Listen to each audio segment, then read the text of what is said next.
Hello, and so now welcome back to the Fast Travel Lounge. You're listening to episode 44. My name is Patrick. I'm joined by full gang, Josh, Steve, and Seth. Say hi, everyone. Hey, everyone. G'day there, cobbers and cobbettes. That's awful. Hi, everyone. I have something even worse than that. Hey, Patrick, guess what? What? 17 hours ago was the 1 year anniversary of Nick All-Star Brawl coming out. How did they celebrate their 1 year anniversary, Seth? By putting out a tweet saying that it's the 1 year anniversary and the entire team is thanking the community for the love and support. Oh, God. It's so pathetic. Can we get a live player count, please? Oh, fine. Wait. Place bets. I think it's below 10. No, you know what? I think people came back. I think people turned out for the 1 year anniversary. I'm going to say 50. I'm going to say 100. Okay, so do we want all the numbers? Playing as of 3 minutes ago is 6. 24-hour peak. Oh, no. 24-hour peak is 39. Hey, okay, I was closest on that one. I knew it would be under 10, but I didn't think it'd be quite that low in the 10s, to be honest. You can make 1.5 matches with that player count right now. Yeah. So that's the question. Is that currently, if they're all playing online, there are what, 2 people sitting out? Yeah, 2 people sitting in the queue searching for a match, and the other people are in a match waiting for it to end so they can match with the other 2 people. You'd literally match someone and go, "Oh man, I hope I don't verse them again. They whoop my ass," and then you'd have to face them again. And one person saying "GG easy." Yeah, and then honestly, it's just a round robin tournament if they're all playing 1v1s. And they all have Overwatch 2 open on the other screen, which also takes forever to matchmake.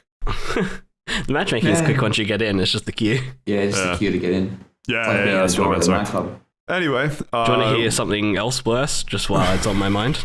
That's fine. Already started the segue, but you know what? Fuck it. Let's just retract that real quick. Yeah, what's up, Josh? So a mutual friend of ours, that I shall not name names, called a Minecraft creeper a creep ussy today. There's and just like that, welcome to the end of Fast Travel Lounge. Exactly. Please, I'm sorry that we've cursed your ears with that, but hey, it'd be like that. I'm going to take a wild guess and say it was Steven that said that. No. I could imagine it, but nope. It's a self-report from Josh. Imagine. God, no. No, that mentally scarred me today, so I thought I'd share. Wish you didn't. Yeah. Feel free to not to in future. But thanks, I think. Right. So going off creep pussy, please. We were about to, and then you brought it back up. Much like Cletus and the wall, I can't, sir. I simply can't. Underrated, to be honest. That was good. Thank you. Josh, do you have a Ford Truck Month September Truck Nuts Krispy Kreme Dunkin' Donuts sponsorship? Oh, Dunkin' Donuts is in on this now. Maybe. I don't know. I'm just keeping options open. You just threw so many brands at me. I feel like I'm just looking at a Facebook feed. Honestly, I don't really have much, but Seth did recommend To Be a Master from Pokemon, so we can talk about that if you really I said that as a joke. I know.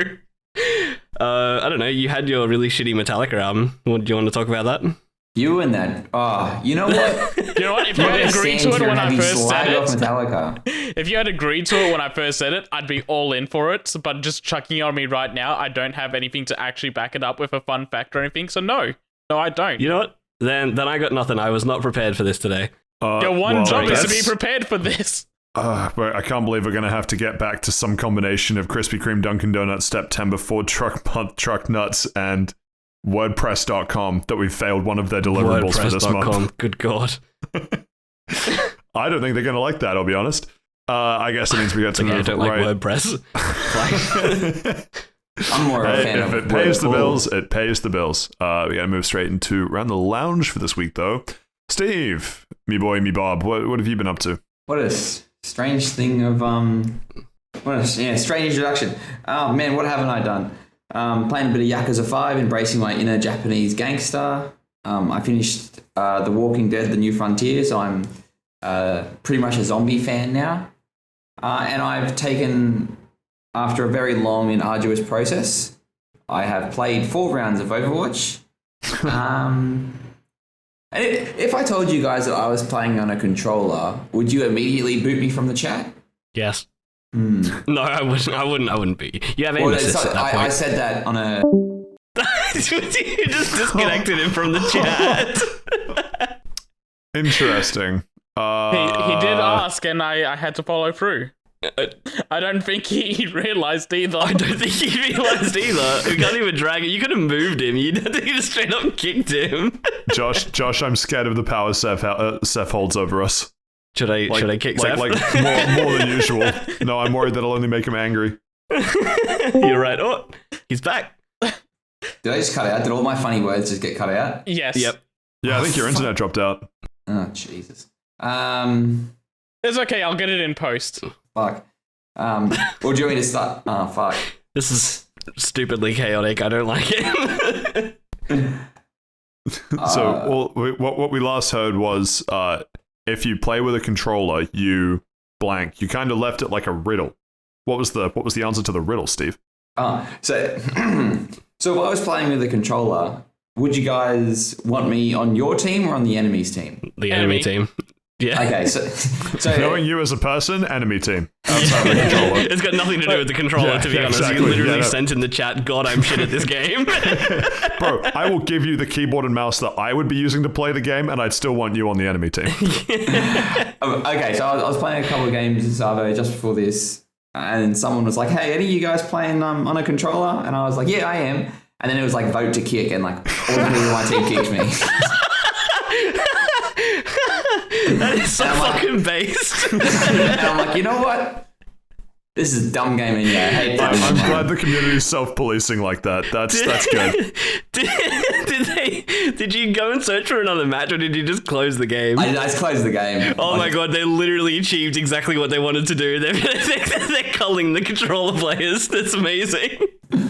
Oh, Holy shit. I'm just not going to reply next time. That's so fucking funny. It's not. That is absolutely hilarious. Yeah, cyberbullying is not real. I just turned off the game. We need to contact, what was it, Bully Hunters?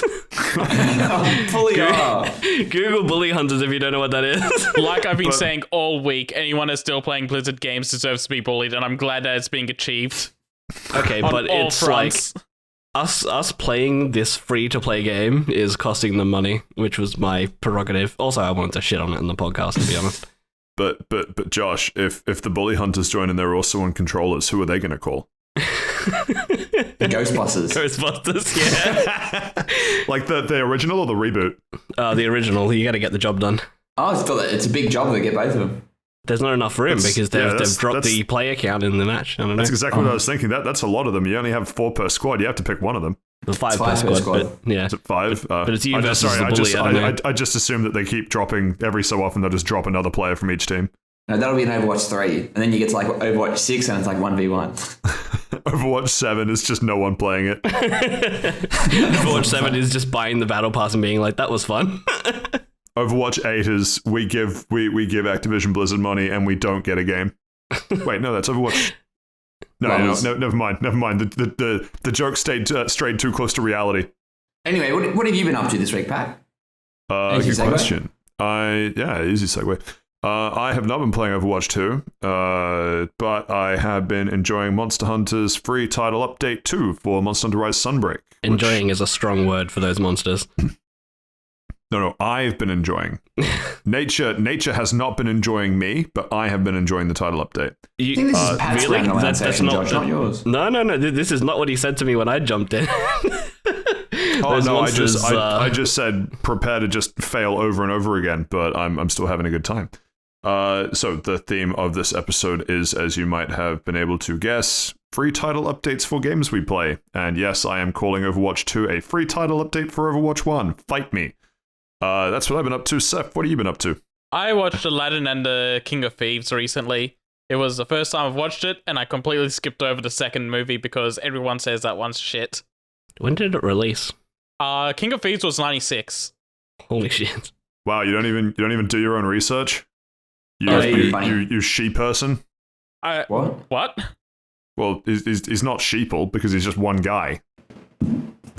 Because of me saying Return of Jafar is supposed to be shit. No, I experienced it the optimal way already by playing it in Kingdom Hearts 2.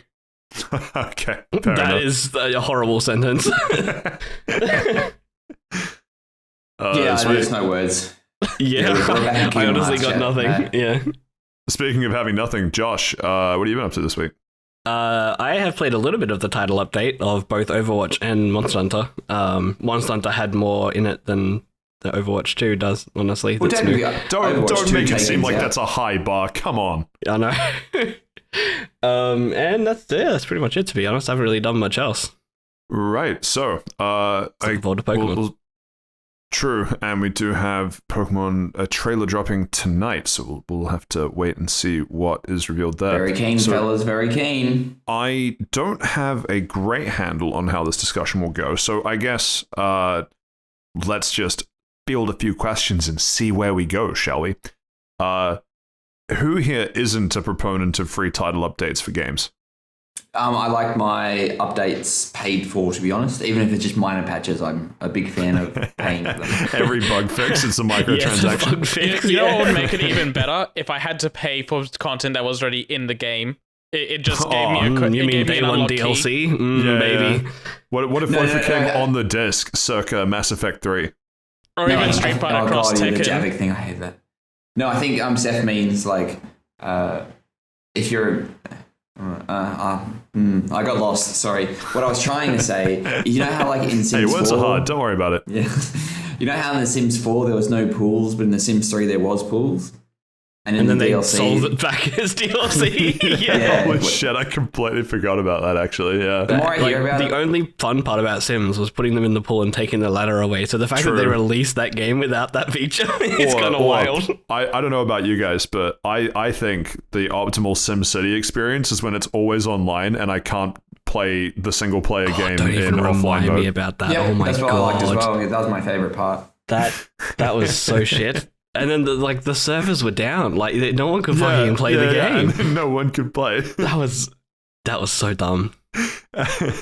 I can't believe my single player game is live service. Wild. Yeah, so fair enough. I guess what I'm interested in your guys' take on is that yes, Overwatch 2 is kind of the free-to-play successor of Overwatch 1. But what Overwatch 1 did well, at least on one hand, was that the price tag meant that it was prohibitively expensive for people to just make a bunch of alt accounts, right? Like in League of Legends, you get banned for smurfing, you can just make another smurf because it costs you nothing. At least there was some kind of cost imposition. To combat that, so Blizzard's original plan was that to play Overwatch 2, you had to use your mobile phone to connect to the game. They've since gone back on that because they realized, they didn't realize, but people started pointing out, hey, you're punishing poor people because you're not allowed to use prepaid phones to connect to Overwatch 2. Well, in the wise words of Activision Blizzard, do people not have phones? They did have phones. The problem was that they were prepaid phones. There were certain plans as well, I think, in the US that just didn't work, which is kind of wild. But I guess where I'm getting to is that I haven't played Overwatch 2, and the only takes that I've seen on Overwatch 2 have been one of Donkey ripping on its 40,000 people in queue 3-minute loading screen video, which he dropped today-ish. Yes. And I don't know if anyone watched A Seagull. He might still be a professional. Thanks. He might still be a professional Overwatch player. That was fun, man. Come on. Don't encourage him. Just don't give it chips. He was a... It's not good for them. I don't like being Seth right now, all right? It's way more funny when I'm the one derailing, not the derailee. I don't know, I'm enjoying the train wreck. Birds don't use trains. But... They have wings, Patrick. Oh, I'm Josh. I don't like the chaos of the first section, but I'm just going to fuck with Patrick through the second one. Yeah, well, I don't like the chaos, but I like causing it. Okay, honestly, true. I got to respect that, I'll be honest. But no, A Seagull, he was one of the... I think was at one stage one of the biggest content creators for Overwatch, at least super early on. He got super popular off of his 1 minute 16 attacking win as Genji in the Egyptian map. I've forgotten all the map names. Osiris, I think it's called. I Sure. think, off the top of my head, yeah. Yeah, but anyway, so he got popular that way, and people were like, "Wow, this guy's really good at the game." And so I always sort of I'm always interested in his perspective of things because he plays and cares about Overwatch enough that I'm interested in what he has to say about it. And it was interesting in him talking about Overwatch 2 because he was actually more interested in the PvE side that was hyped up and announced, and he was disappointed that what we got did not release. Yeah, exactly. That what we got was a flat continuation of Overwatch 1, given what Overwatch 2 was supposed to be. And I can't help but feel that this is not his words, this is my words now, that when it's posed as a free update to Overwatch 1, that it kind of gives the excuse of, yes, this content isn't finished, we'll kind of drip feed it out because you're getting it for free, it's better than nothing, versus something like, I mean, let's compare it to something like Monster Hunter Rise Sunbreak, right? Where you have this big packet of content that, like, I'm willing to pay for Sunbreak 10 times over because of how much use I've gotten out of it, and likewise with Iceborne for Monster Hunter World. So I guess I'm curious as to your guys' takes on the two different approaches to kind of releasing content, one being free, but one being more kind of packaged closer to the sort of traditional DLC model, at least in Overwatch 2's context. See, the thing with Overwatch 2 is that it was meant to be something completely different originally. Like, the original plan seemed to be Overwatch 1 will exist as the PvP game, and Overwatch 2 will come and be the PvE game that also expands on the lore and the story of the world and the characters. And yeah, that would have been fine. I don't know what the fuck happened the last 3 years, but the weird part is I think everyone wanted that. Yeah, that is exactly what people wanted. And people are upset that that's not what happened, because over the past 3 years, a lot happened at Blizzard. Let's not act like nothing happened there, and it was all just simple things for them. They hired their CEO based on the diversity tool that they used in Overwatch 1, so I don't know, it seems like it's all part of the grand plan. Yeah, I'd assume so. But yeah, whatever, like, everything that's been going on with that company just kind of burning for the past year and a half, 2 years, I think now. Yeah, it's just turned into basically a giant patch for Overwatch 1 that looks unimpressive. That added 3 characters and removed 1 person from each team. Yeah. I'm gonna play devil's advocate for a minute. Oh, fuck, here we go. So... Oh my god, you almost sounded eager, Steve. Did anyone else think that Steve sounded like he was leaning forward in his chair when he said that? I'm salivating for this. It's been a hot minute since we had a Josh take moment. No, this isn't really a Josh. So what I want to say is that I don't know if anyone else remembers this, but I was very much into Blizzard games at the time, so I remember it quite well. They were working on an MMO that was like, quote unquote, they're going to be their own WoW killer, and it was codenamed Titan. And they made all these character designs and worlds and various other bits and pieces, concept art, etc., and they scrapped the game. And they basically turned those assets into Overwatch 1. So they dropped all of these like characters and everything that were like pre-designed. You know, obviously they've made them into like a FPS arcade shooter, right? But for what that game was and for what it did, it was very fun. Now, everyone that played that game and enjoyed that game was like, wow, I wish I knew more about these characters and this world and everything else that's there.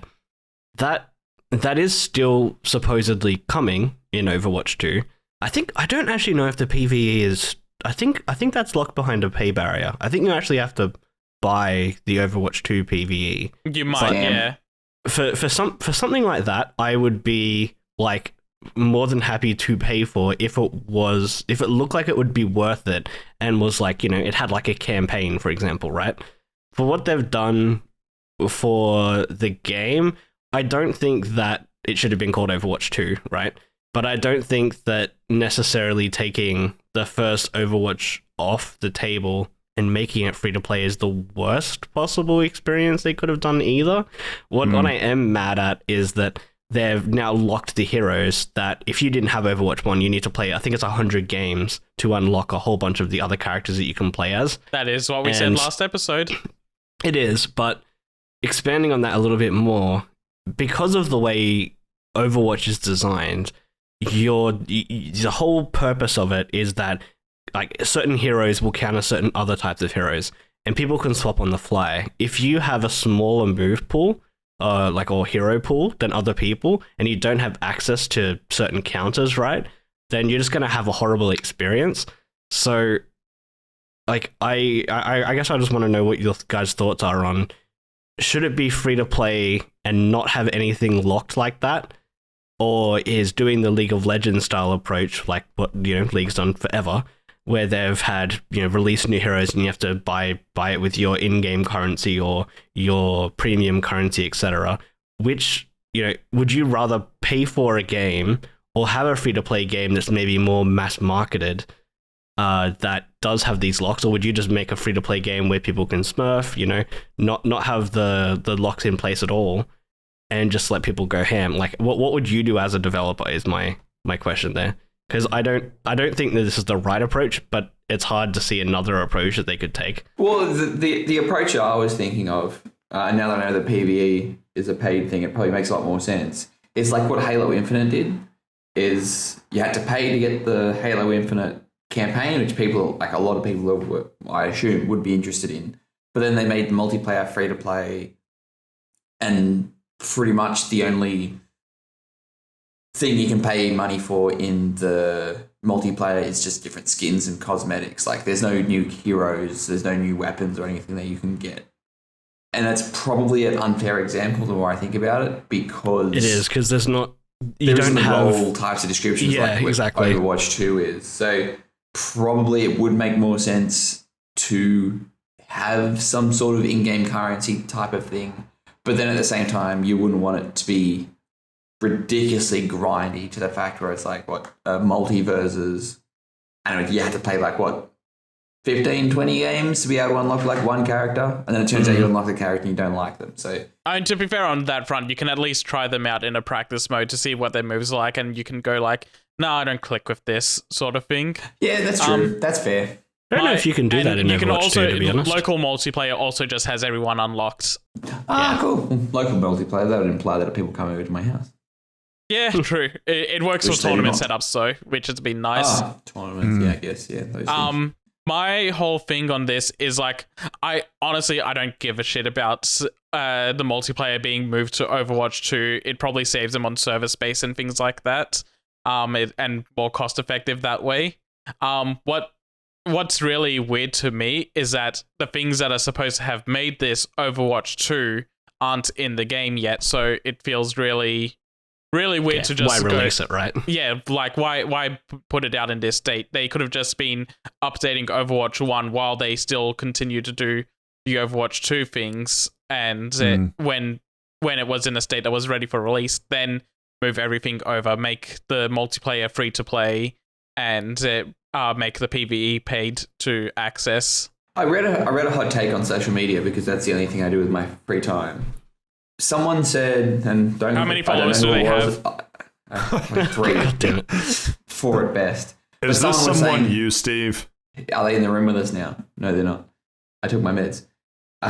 So someone said that the reason that Blizzard is essentially replacing Overwatch 1 with Overwatch 2 is because that they're scared that if they released Overwatch 2 and no one liked it, everyone would just be like, cool, I've already got Overwatch 1, I'm just going to play that. And it essentially becomes we worked so hard on this, please play it. And then they're forcing us to play that. Yeah, that was my understanding for it as well, honestly. And to force not just the casual players into it, but also there is a semi-active Overwatch pro scene.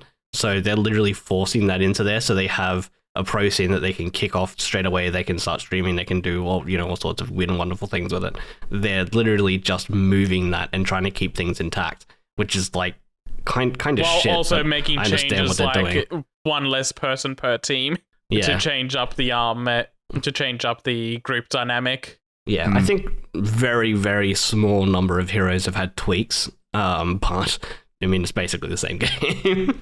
Yeah, right now, Overwatch 2 to me is just a giant patch. So outside of dropping the PvE, is there anything else that Activision Blizzard could do that would make you think that this is Overwatch 2? Honestly, new maps. Like I understand that there's old maps, and I think they're adding like 2 maps or something. But like for example, I've played like 5 matches or something. 3 of them have been on the same map, and the other 2 have been on other maps that I know extremely well. Like it's literally exactly the same game with 1 less tank. That's all it is. Well, that's even if people are playing tanks. I just sort of am defaulting to tank because it's like, oh, hey, like, we've got 4 damage dealers, and I'm like, oh, fuck, do I be healer? I'm going to be shit at being healer, so I might as well be tank. Yeah, I searched as, I've been searching the, like, free roll thing where it throws you in anything, and I've got healer every single time. So, wow, it's almost like roll queue for any MOBA where you're like, yeah, I don't mind being support, and the game's like, great, guess what you'll only play support, yeah. Yeah, pretty much. Which works out well for me being a support main. Yeah, same. Honestly, I'm not upset about it. It's just like, you know, I also wouldn't mind giving a DPS character a go because they added DPS characters. So it's like, okay, well, I could try one. Oh wait, no, I can't because you know I would have to wait 6 minutes for a game. Like, fuck that. Games don't even last 6 minutes. Yeah, you look at the characters available and there's like what 6 support. Yeah, there's 6 support, like 20 fucking DPS. I'm like, yeah, cool, wonderful. I wonder who's going to be picking most. Yeah, I wonder who has the ability to play DPS. Like, oh, cool. I don't have the patience to wait that long for a game. No way. And especially with like Overwatch 2. Maybe it's because I only played like Overwatch 1 for a weekend.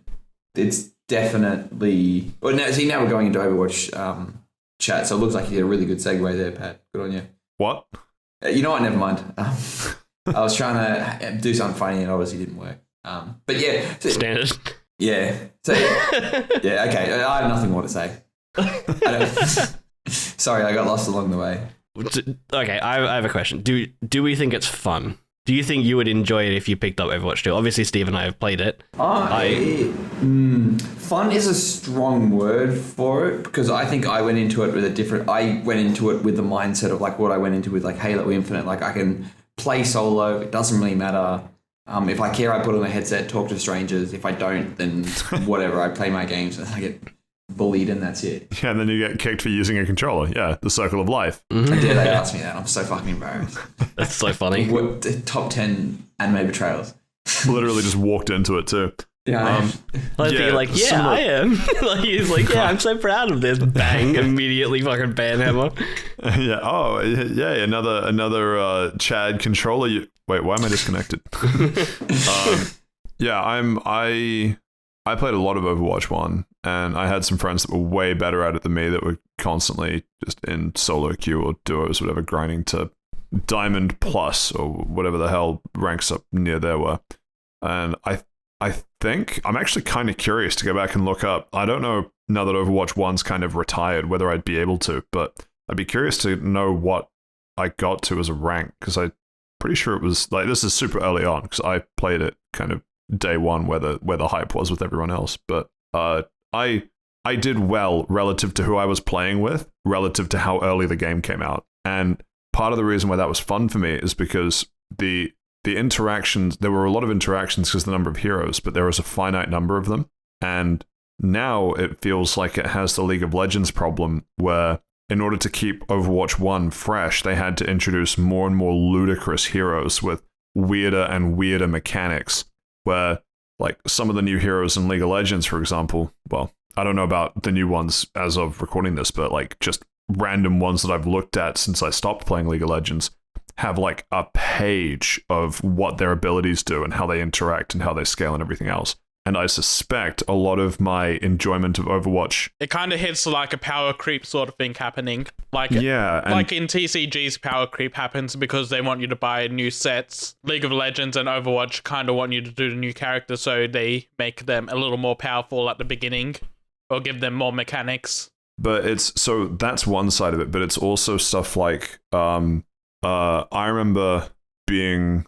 I don't remember there was one interaction where I think they patched it in. I don't think it was what it was initially. And me, because I played Overwatch a lot when it first came out and then left it for ages and then came back for like a brief stint for like a month or two, maybe a year or two later. I don't remember the timescales. But I didn't realize a couple interactions which, to me, didn't exist back when I played it earlier on, but were now just kind of accepted part of the meta. And it's sort of annoying because I enjoyed Overwatch for being a fun pointy-clicky shooty game, and the abilities were kind of secondary to that. And it felt like the last time that I played Overwatch, the abilities were the primary focus, and the pointy-clicky shooty part was just you aiming your abilities. And that is fine for some people, but that's much more of the MOBA style of a game than the FPS is, and that's what I wanted to play in Overwatch 1. And the problem is, for Overwatch 2, they can release as many free updates as they want, but they can't undo that sort of creep, at least through patches. You can't strip out character mechanics like that because, understandably, the community would get upset. So I suspect it doesn't matter what they do, but I don't think I'll have as much fun in Overwatch 2 as I did in Overwatch 1. However, having said that, everything that I hear about the PvE, very keen to give that a go, because PvE is right up my, like, that's like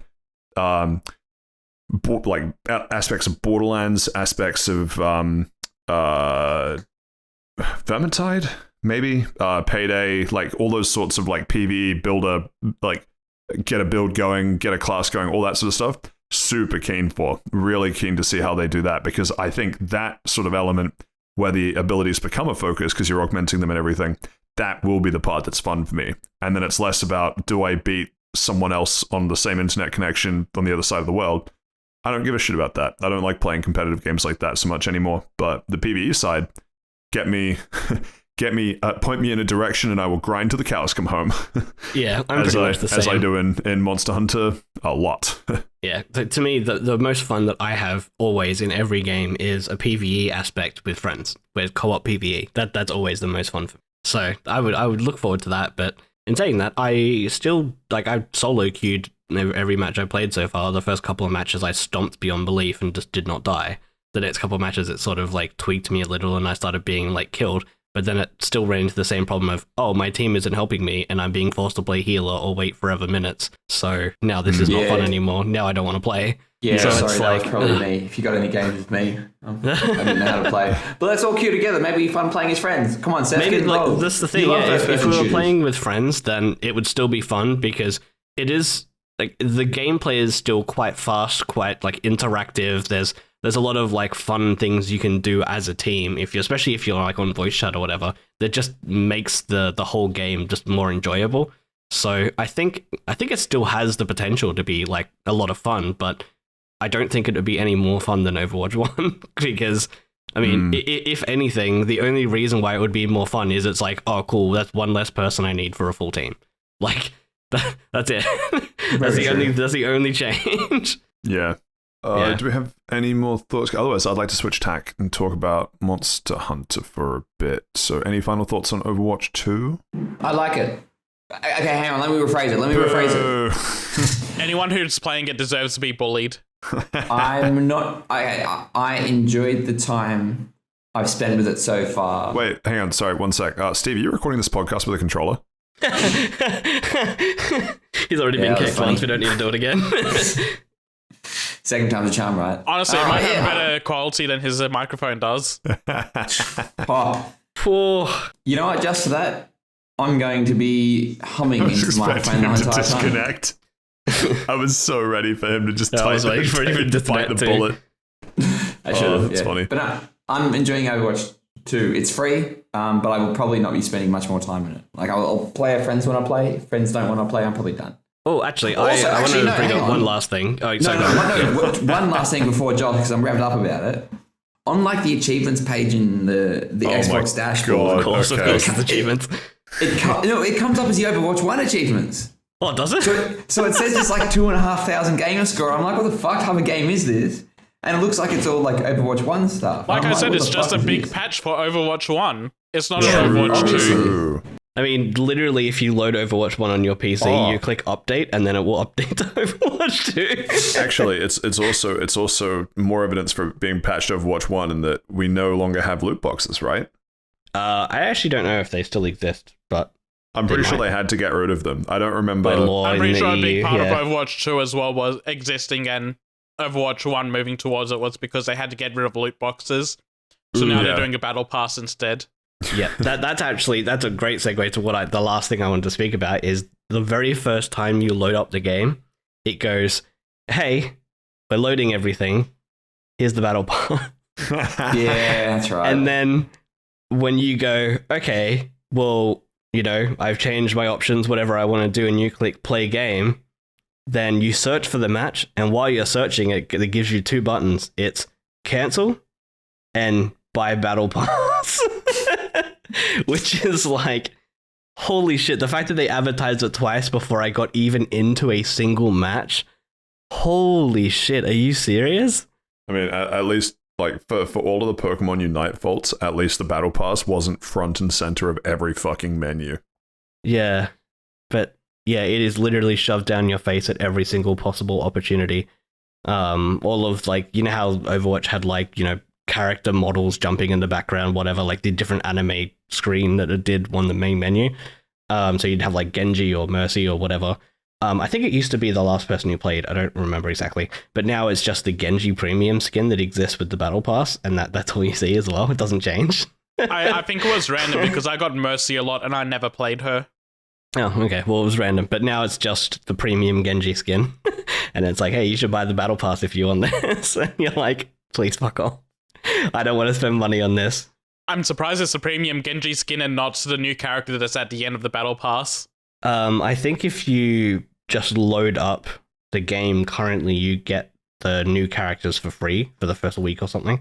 And if you have the original Overwatch, you get everyone for free that currently is in there. But yeah, it's I still don't know how to feel about it. I think it'll be fun for like a week while I play with friends or whatever. Like I have a couple of friends that were still playing Overwatch 1 occasionally, but beyond that, I don't see myself playing. So my question for you then, Josh, is obviously when PvE comes out, I'm down. Let's give it a go. But yeah, I'd be keen for that. Even if I drop money, fine. I've heard nothing but good things about what they want to do with it, and I feel like it's in their best interest to make sure that they don't fuck it up. So we'll see. But if I was to, I'm not a betting man, but if I was to look at the amount of time I spent in Overwatch 2 versus the amount of time in, say, Mario Strikers, which one would hold my attention for longer? Overwatch 2. Overwatch 2 just for the fact that you have people to play with. Yeah, like Mario Strikers, I literally basically loaded up the game, played like one actual match beyond the tutorials and went, this was a waste of money. Because you see, Mario Strikers has the patented 4v4 online mode, which I assume is what Overwatch 3 is going to do. So I'm just trying to figure it out because I actually was it unironically, was it Overwatch that introduced a football mode or like a soccer game mode thing? Was that like Rocket League? No, what? Overwatch didn't have like a soccer thing to my Lucio knowledge. Ball. Oh yeah, there was Lucio Ball. That's okay. right. Good. Yeah, there glad was. I'm not going insane. Just I think that was one of the Rocket anniversary League. things. It was a seasonal thing. It might have been part of the Olympics, but I'm pretty sure Yeah, it I was think part it of the still Olympics. was. Yeah, that was shit though. That was a fucking awful game mode. that's just because you don't like sports. Lucio's my main character too, but like, Wow, really? Yeah, he's good. I played him once. He's all right. Lucio is He's great good. because he's just a Jet Set Radio character. That is very true. He's He is. literally the only one I've Accelerate. played in Overwatch 2 so far. Every time I swap to a different healer, I'm like, Lucio's just more efficient, and I swap back. Mercy's nerfed into the ground, so useless. Anyway, sorry, we can move on. Monster Hunter. Sweet, yeah, Monster Hunter. I don't know how long it's. I actually don't know how long it's about talking about this. Just because it's topical, because it only came out this week, or maybe right around the time when we recorded last week. I actually It don't came remember. out, yeah, like literally a week ago, I think, because I think it came out on the 30th, didn't it? Maybe the 28th. Probably. Anyway, so title update 2, second big title update. Because Sunbreak, so Monster Hunter Rise, and then Sunbreak was paid DLC for it, and then part of what you paid for with the paid DLC was that they set out what they called regular content updates, at least into 2023, and I think they're aiming to do it monthly, and so we've now had 2 of the monthly drops. Both have been great. The great and in some ways also kind of annoying thing about this one, specifically for me, is that I didn't spend enough time going through the content in the previous one, so I finally have got the material. I finally have the time to get into the end game material stuff for things like the Curios armor and weapon crafting, and I'm a big fan of the system. It checks all of the boxes for the bits of my brain that go yee spend lots of time on this sort of Numbers stuff. go up, yeah. Yeah, exactly. But the problem is, I think all of that stuff was introduced in the last month update, and it's really hard for me to try and separate what was and what wasn't in the most recent one, just because I'm now using it. But what they did add, they added layered weapons. Sorry, that was a big one. As well as Violet Mizitsune, Flaming Espinas, and Risen Chameleos. So, I guess this one's more directed at Josh, just because... Actually, I guess you might have a hand in this as well, Seth, just because you've played other Monster Hunter games, but the biggest problem I have with the end game content is that they are going all in on the afflicted monster thing, which is fine. As a mechanic, I think it's okay. My problem is it's still annoying to me as a player that every Monster Hunter game has almost kind of prude. Every Monster Hunter game until now has prude itself on letting you capture or kill a monster, and they remove that choice for almost all of the end game content. Yeah, that does sound rather annoying. Yeah, because you can't capture the curio monsters, so... Yeah, that is a good point, to be honest. It is kind of annoying. And so it's weird, because I saw one take, which actually kind of made sense, and then I thought about it, and then I went, actually, this doesn't make sense. In that, if you think about endgame content in previous Monster Hunter games, most of the endgame content is Elder Dragons, which you also can't capture. So therefore, this is just a way of making endgame content that isn't just farming the same Elder Dragons over and over again. And I thought, oh, that's an interesting take. And then I remembered that in Monster Hunter 4, I think, that you could capture Elder Dragons, and then I got upset again. Even in World, like, you had the, what were they called? There was the threat level 3 monsters. There was the monsters that you could capture that weren't Elder Dragons that had a really high threat level. So it was still fine. Especially when you're talking about, like, you know, a threat level 3 Basil Geese, or what was the Devil Joe? Like, monsters that are still a threat. Yeah. Devil Pickle, yeah. Yeah, Devil Pickle, yeah. Like, they still existed.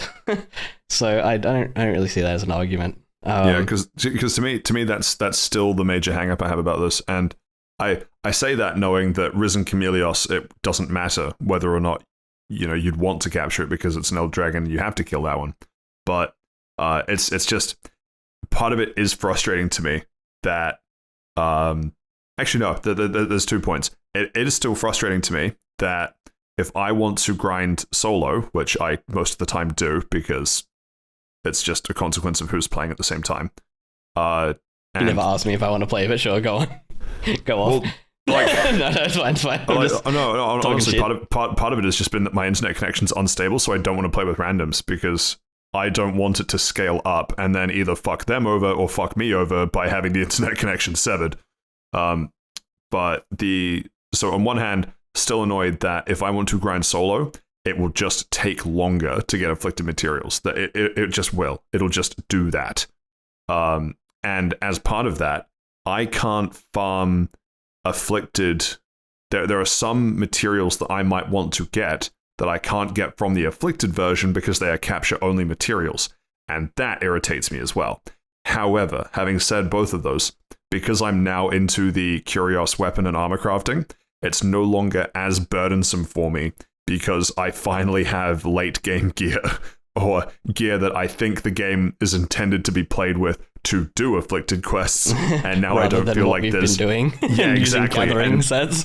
Yeah, and now I feel like there's less of a power difference. So, I guess to contextualize that a little bit, Monster Hunter gave us the greatest blessing and the greatest curse by giving us a piece of armor called the Feather of Mastery, which best armor piece in the game, never taken. Which was a somewhat, it's almost Easter eggy type, because you had to do a bunch of arena quests, and it was an absolute pain to get. But the thing was, it was worth it. They made it worth your time because they literally just give you an extra carve on anything you carve.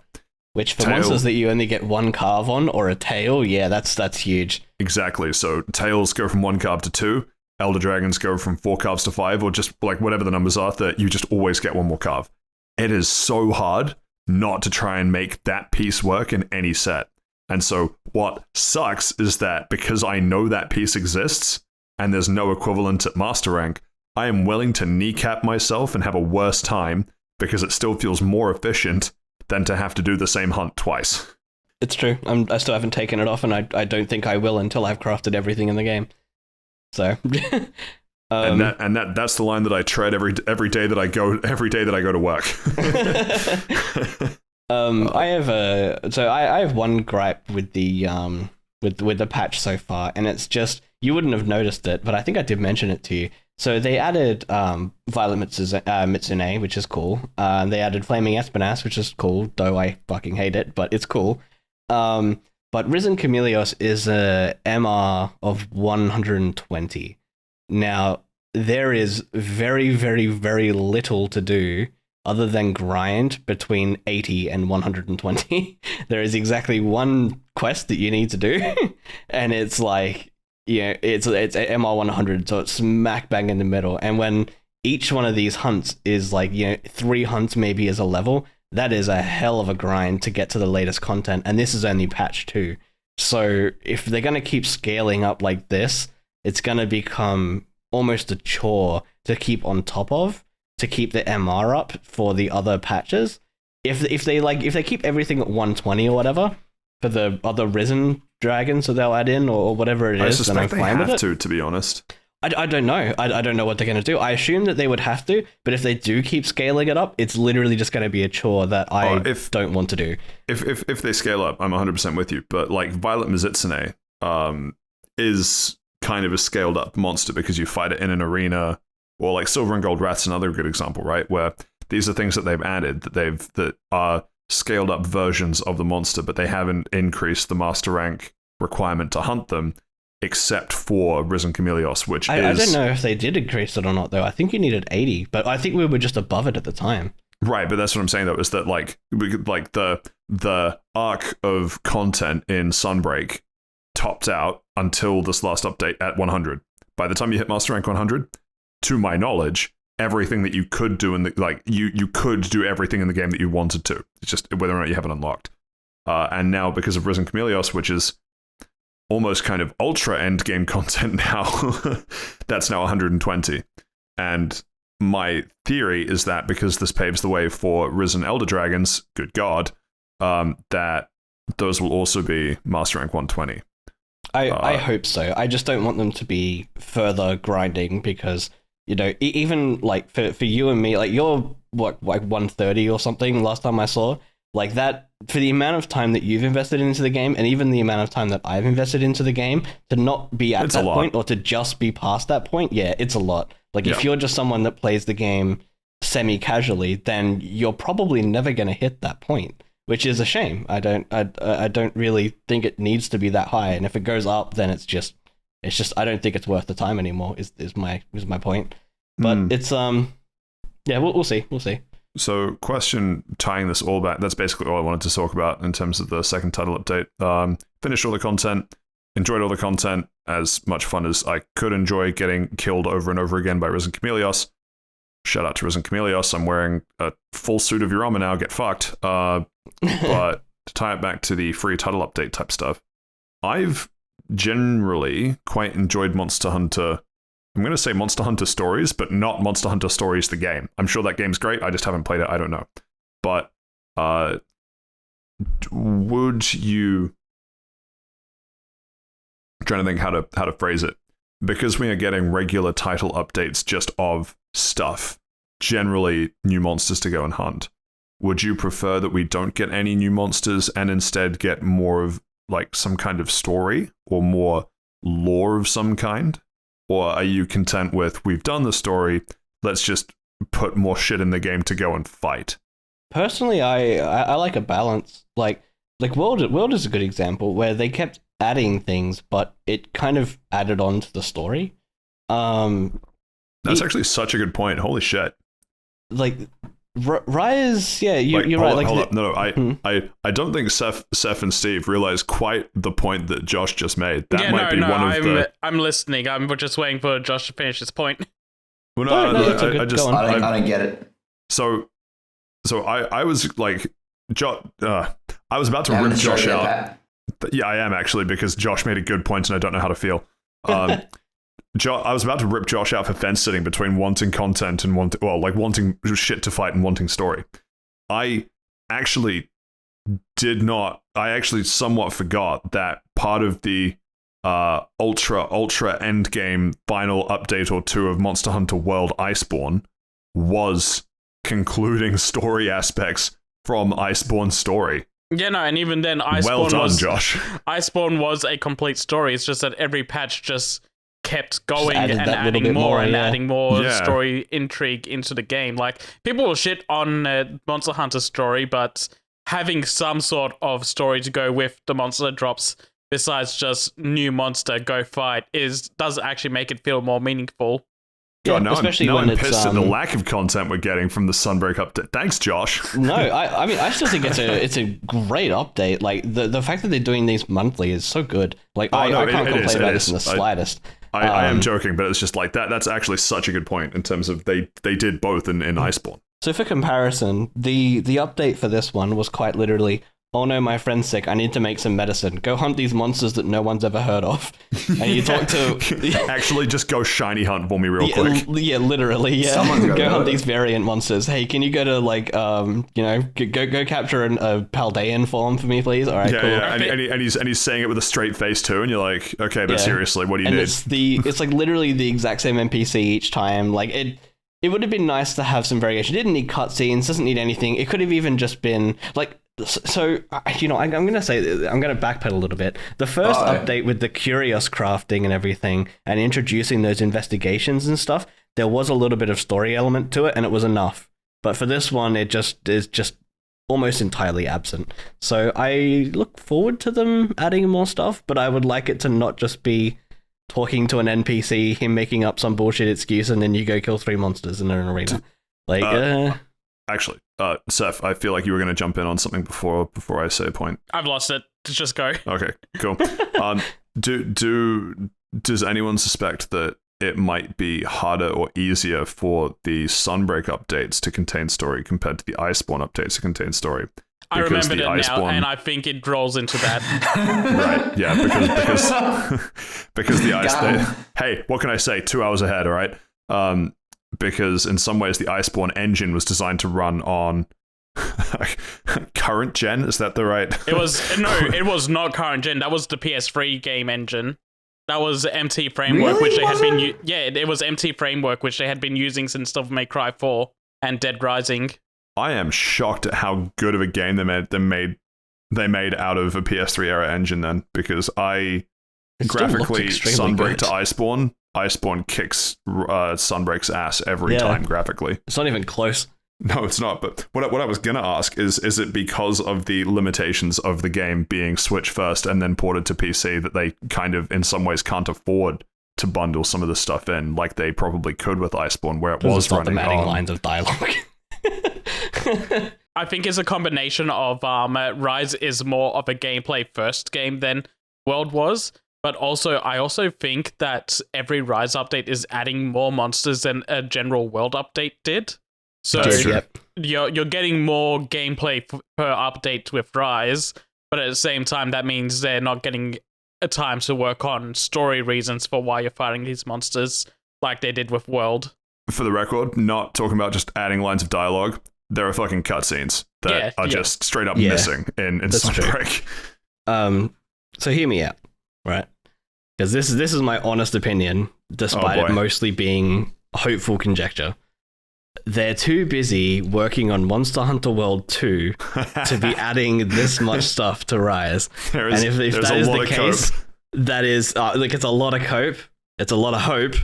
But I think it's a separate team working on Monster Hunter World 2. I just want World 2. I don't care who does it. I just want it. I don't want it now. I'm pretty sure there are 2 Monster Hunter teams. One does the lower end gameplay first games like Rise, and then there's another team that's going with the World style of games. Yeah, because the dev teams, I don't know if it's still the case, but I'm pretty sure it used to go one team would do the base game, one team would do the ultimate version, because 4 and 4U were 2 different teams. Generations and Generations Ultimate were also 2 different teams, I think. Yeah, and I don't think know that's what that still split going on is. at the moment. Yeah, I don't know what the split is, Rise and World, but I hope that there's a part of me that wants to be as optimistic as you are, Josh. I don't know. I'm not ready to get hurt again. Working on it. Yeah, like I don't know, man. It's a lot of hope and it's a lot of They're cope. 100% working on a next-gen Monster Hunter game. There's no way they're going to let the PS5 and Xbox go without a Monster Hunter after how the well success of did. World. Considering that literally just pretty much threw Capcom right back on everyone's map. Yeah, It's their best-selling game ever as well. Yeah. You reckon the sequel to Monster Hunter World will be Monster Hunter Universe? No, we need to go Galaxy first. Yeah, that's exactly what I was thinking. It'd be If they do some sort of Super dumbass Monster Hunter multiverse Galaxy. shit, I will be so upset. Oh god, I would be so upset. They're just going to bury it like Marvel vs. Capcom and call it Monster Hunter Infinite. No, that'd be funny. Multiverses. Monster Hunter Multiverse. Monster Hunter Multiverse. It's the Rathalos Monster from Hunter, the Super Smash multiverse of Brothers Ultimate. madness. There would be a lot of madness. I think most of it would be stemming from Josh and I. I would blow my top. I would lose my mind. I would actually probably be admitted to some sort of like mental place. I wouldn't be able to cope. Would be rather irate. But that's basically that's all I really have to say about Monster Hunter. Yeah, great title update. Finish the content. Looking forward to the next one. Maybe some story, please. Some story would be nice. Even just an explanation, because I haven't gotten to Risen Chameleos, but an explanation on what they are, what's different, blah blah blah blah blah would be nice. Or alternatively, I don't need news story. I just would really like random people in my village to not just make me go shiny hunting because I'm sorry, what? How do you possibly know about these monsters that have otherwise never been seen before that lives exclusively in arenas? Yeah. I think they might be in some of the higher level investigations, but I doubt it. Oh no, they are. Like once you kind of do the urgent quest, then they're no longer just in arena. Actually, Violet might still be arenas, but Risen Chameleos is just vibing just around the forest, and That's honestly kind of terrifying. Same with Flaming Espinas. Yeah. Anyway, that brings us to the end of the discussion. Thank you to everyone for that. I realize it wasn't really about free title updates as much as it was just Overwatch 2 and Monster Hunter free title update 2, but oh well. Overwatch 2 might as well have been a free title update. Yeah, I know. That was the thing he was going for. Yeah, I think that's what we got there. Yeah, but it means we get to move on to part 2 for this week, which is, of course, the news. And kicking us off this week, if I was CD Projekt Red, I would not think that the headline I'm about to read out would have existed a year ago. But they confirmed that we have Cyberpunk 2077 sequel and a new Witcher trilogy, as well as a new IP, all in development. So on one hand, I'm pretty sure this was always going to be on the plans for them. On the other hand, God, they should be sucking Trigger's dick right now because that anime was the biggest gaslighting event of the year. Absolutely, it was. Yeah, that's it definitely. And I hate the comparisons being drawn, but what's happening with Cyberpunk and all the patches and updates they've done for it definitely feels like a No Man's Sky type of thing. I was about to say, is it going No Man's Sky's direction? Except for the fact that they've stopped updating this. The thing I've heard though is that it's not even like a good game now. It's just like it's fine. It's what it should have released as. That's definitely the vibe that I'm getting. Seth, you're missing out on the hype. This is the game based on the anime. I think they added anime content into the game as well. So yeah, that's added additional hype into the game. Now it feels like the board game based on the Netflix series Queen's Gambit. Oh God, please never say that video again. Game based on the board game based on the game that's in Queen's Gambit. Yeah, Wasn't it originally Final Fantasy Tactics? Isn't that the original one? I'm gonna have a stroke. I don't need I will do it. Yeah, I mean, good on CD Projekt Red. I guess I'm so curious about what happened with Cyberpunk. Like, yeah, that was in development for so long, and well, maybe it wasn't even in development for so long, but it was announced so long ago, and it came out as the mess it was. It shouldn't have come out in the state it was, and at the same time, it's like people were like putting it like down 6 feet under because of that weight. There was I don't know if this is going to come up in Far out. Yeah, I really don't want to jump the gun in terms of other things in the docket, but I know that this came up this week, or might have been last week, where there was that chat about games being able to pay to rush through the Sony certification process or something. I've heard about that. Yeah. Am I dreaming that? I swear there was something. I think people might have had that. Might have thought that Cyberpunk did that. Yeah. And then Sony's had to turn around and later on Sony had to turn around and take it off the store, and Sony was very bitter about having to give people refunds for Cyberpunk. Yeah. Sony money grabbing? Oh, no way. Yeah, fair. Actually, I'm just going to jump on ahead. Speaking of Sony money grabbing, just because the segue was too beautiful. Sorry, thank you, Josh. Let's pretend that you are Guinness World Record for a sec. Oh my god, I'm a book. You are. You have been read That's like it, a I've book, had enough. played like a book, perhaps. You had to give Sony the award for the most pointless remake on the back of them redoing the redoing of The Last of Us. But Man, and they only handed out that award a couple months ago. They did. But what if I told you that while we've been sitting here celebrating the success of the remake of the remake of the remake, Sony's been hard at work. They've been hard at work grinding an even more pointless remake. And I think that they should be proud to announce that there are rumors of Horizon Zero Dawn being remastered for PS5. Man, they must be patting themselves on the back. Jim Ryan sitting there with the biggest grin. He's going to be in the Guinness Book of World Records twice. My favorite take about this that I've heard so far was that because I literally had just played Last of Us, and then like the week I finished it, that got announced.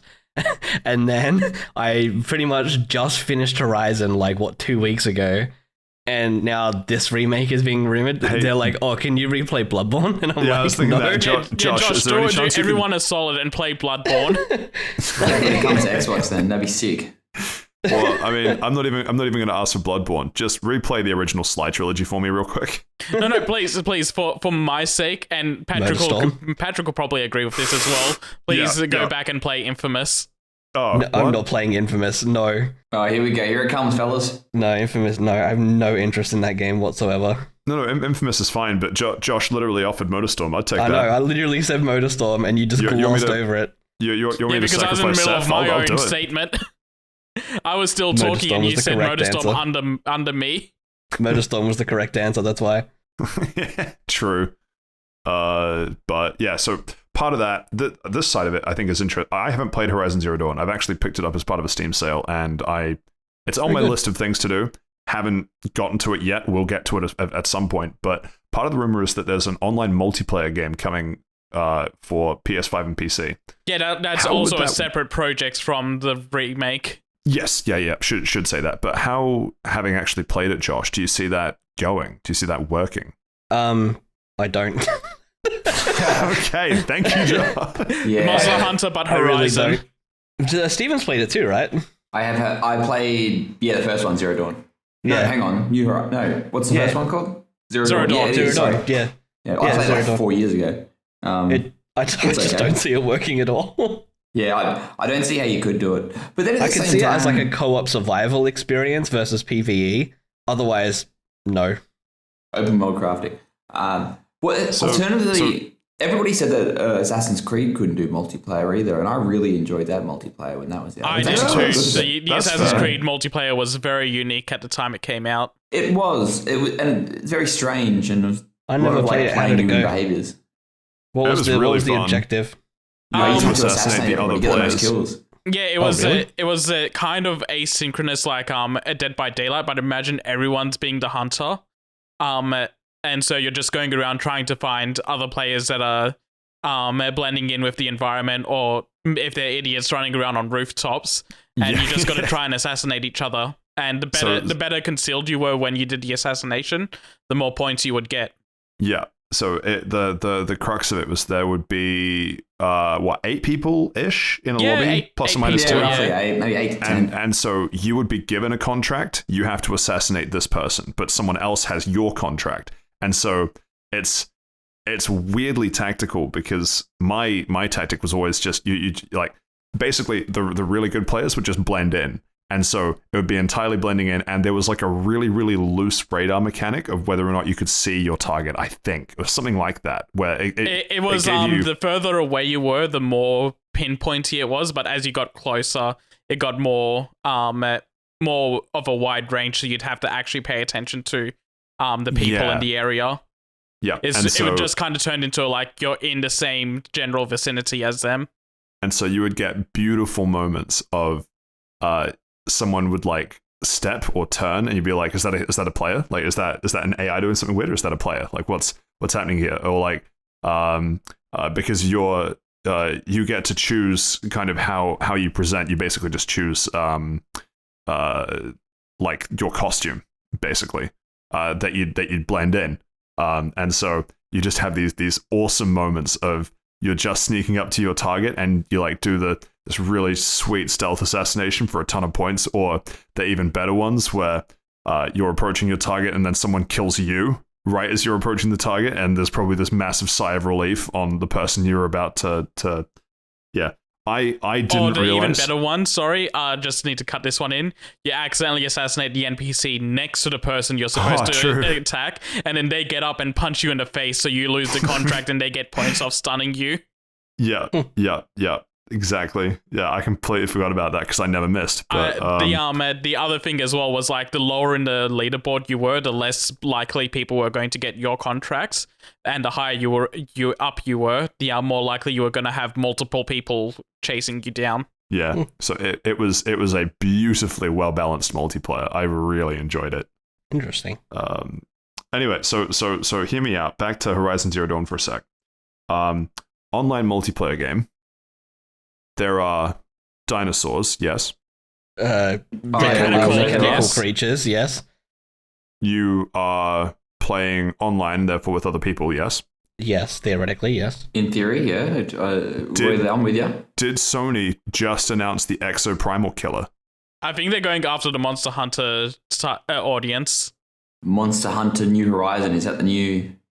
Monster Hunter New World, is that what we got them, fellas? I mean, the whole thing of World was the New World. Meanwhile, living in New Zealand, knowing that New World is a supermarket chain, going, yes, this pleases me greatly. It's just based entirely in like a Woolworths, basically. It'd be full of soccer mums, and you're like, this is monster hunting, but not what I thought. I like it. But yeah, no, we'll have to see if the rumors turn out to be true. It'd be interesting. Moving on to the next one. It's bad news if you're a Tri-Ace fan. Josh, I think you were sobbing actually when you were reading the story. You wanna talk about it? Well, to start with, I guess I didn't actually know who Tri-Ace were per se. And then Seth was like, you were sobbing because you can't read, but then once we told you about the article... Well, once I was told, once you said Star Ocean, I was like, no! I really like Star Ocean games. I'm a JRPG nerd, basically. So I like them. They appeal to some primal senses in me. I don't know what it is. Some exoprimal sense? Yes. No. But I'm so glad you managed to walk that into the podcast twice on a week where we have no exoprimal news. I'm so keen for that game. You have no idea. I'm almost as keen for it as I am for Monster Hunter World 2. And all the next Pokemon. So I'm quite upset about this. They're at the moment basically they're not making any money. They have no real income stream, and they're making a game that I'm really looking forward to, and it's got a release date of this month. So it's like either the game's done or the game will not be done, but they will release it anyway because they need an income stream. So it's like placing bets on like, will it be too buggy to play, or will it be perfect and what is exactly what I need, or too gacha? Yeah. Well, they had a gacha game that got closed down, so that was their last income that was stream. Their income. That was their income stream. Based on all their losses that have happened over the last year, people are speculating that this is Star Ocean, the Divine Force is going to be their last big gambit, and if this flops, then they'll probably just shut down. Which would be terribly upsetting. The Star Ocean are great games. Damn. So everyone buy Star Ocean when it comes out later this month. If you like JRPGs, you probably won't, regret it. I will give you a review when it releases. Jumping back to Sony news, Sony Interactive Entertainment to produce 2 PSVR 2 headsets by March 2023. You want to read that back a little bit? I think you missed a unit of measurement. Oh, sorry. Sony Interactive Entertainment to produce 2 PSVR 2 headsets by March the year 2023. Yeah, that's more like it. Yeah, no, sorry. So to the listeners out there, you probably thought that they were going to produce 2023 headsets. No. They're going to produce 2 headsets by the year 2023. It'll match the output of how often they're releasing PS5 units. Yeah, well, that's what I assume. I assume that's not like, I feel like we could have just shortened this headline with every PS5 made in 2023 to get a PSVR 2 headset. They just come bundled with them. You know what? I'm just going to say it. Nobody else is saying it, but I'm going to say it. Where's the Xbox headset? There is an Xbox headset. Don't say the Google Glass, no, you piece of shit. Don't say the Kinect, you piece of shit. Who sneezed? Bless you. Well, piece of shit. Damn, now I'm going to have to keep that sneeze in. That's why I did it. I tried to mute myself, but it just came on way too fast.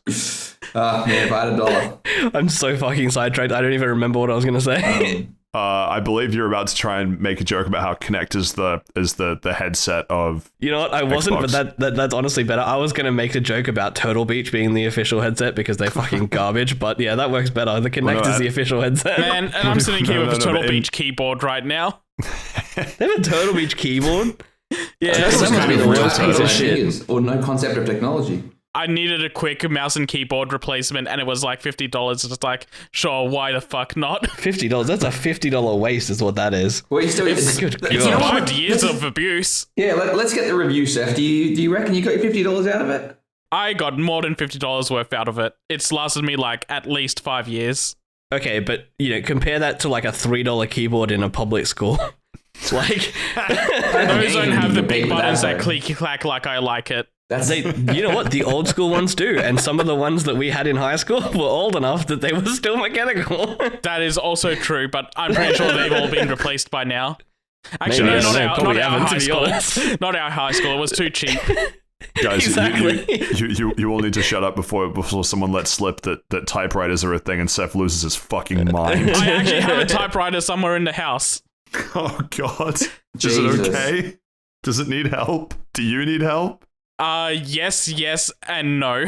Imagine buying a keyboard and then having to buy the ink DLC. Hey, that's a free gameplay update, all right? Is it? You know what? Maybe I will go buy ink ribbons and some parchment paper and actually write something on the typewriter You know what? later. Next Wait, week's we're not Dockers talking to be made about on a Susie typewriter. Barker. Hang on. That's Sorry, what it's called. were we not talking about Splatoon 3? Not yet. Oh, different kind of ink. Don't worry about it. Yeah. You guys so made me ink. So actually reporting on the news properly for a change.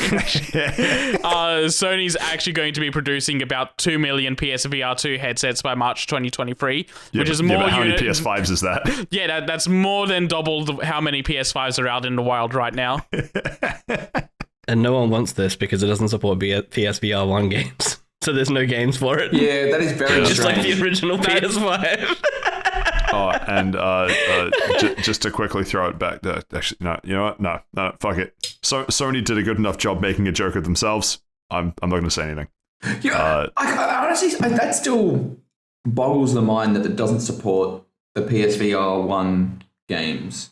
Like how, yeah, Like, no, why? it's just How shocking. different is the technology to make that a thing? Yeah, is what I surely want to it's know. not different. Okay. No. I can answer that for you, Seth. Oh, here we go. How different do you think the technology is between Horizon and Horizon for PS5? Couple of I don't know lighting. about the technology, but actually going back to that, they're saying they're going to be redoing animations and lighting and textures, so it might as well Exactly. be a Very remake and not a different. remaster. Got $70. Oh, that's a painful number to me right now. I'm not paying what they want for Skull and Bones. They can fuck off. Hold on, let me get What the if- Skull what and if- what Bones if- price check in Australia. What if No. Skull and Bones came with a PSVR 2 headset? Doesn't bother me. I'm not going to use the PSVR 2. Why that would I might do that get when I me, have a though. Valve Index? Swashbuckling on the high seas with the headset on. Skull and Bones on PS5 is actually one of the cheaper games that coming in at $110. Holy shit. Is it on Game Oh Pass? Mark? my God. I don't think so. It's a no from me then, dog. Maybe it will be. $110. I've waited for this game for like 5 or 6 years at this point, and I'm still not willing to pay $110 for it. I waited 10 years for Final Fantasy 15 and paid $300 for it. Yeah, but you regret that $300. I do, but I also would have regretted not doing it. It was a lose-lose situation. Honestly, I could have paid $30 for that game, and I still would have felt ripped. So, yeah. Well, you know, one way to save money on PS5 games is to just jailbreak it. Hey, that was a very good segue. Was it? Thank you, Was Steve. it really? Yeah, it was. I just said I hope so. That I've got Josh in stunned silence over there, so I have to hope it was. It seems like less of a segue and more of a moving on from the topic sort of thing. Yeah, look, I'm gonna be real. It felt kind of forced, mate.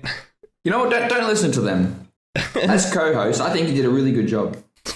As a co-host, I think you did a shithouse job. As co-host, I think it was just fine and perfectly in the middle. You know what? You know what, Steve? Thank you for that. You know what? I might celebrate by wearing my favorite Xbox headset, a Kinect. Thank you. That's all I ask. I might even wear two. Go for stereo. But yeah, so we have a I love that the article says high profile mod maker Lance McDonald. He's pretty high profile in online. Straight for jail. I'm sure he is. Straight to jail. It sounds like he'd be the equivalent of GeoHot or any of the other kind of like those are the guys for some of the jailbreaks. But it's just funny he's done a lot of things for the Nier community and the Bloodborne community. He's the guy that Nier got a 60. Those are the people we want to please. He got he's the guy that started up this like that on a jailbroken PS4, got a 60 FPS version of Bloodborne running. Oh, that guy. Oh. Well, if the developers wanted it to be in 60 frames, they'd release it for PC. They do not. Well, no. If the developers wanted it to be in 60 frames, then they'd have to shift it to PSVR 2. You don't even need anyway. So PS5 is jailbroken now. They've flown the coop. They've made bail. Yep, and they've known about it for at least a year. That's why Lance McDonald is posting about it now. He submitted his case to Sony's reporting system. You get like a year after that before like an NDA is disclosed. They've done nothing to stop it, and he's just gone to the public like, hey, if you have an older version of the PS5, you can jailbreak it. Oh, okay. I actually didn't catch that from that side. That's interesting. Yeah, apparently they pay pretty handsomely for this.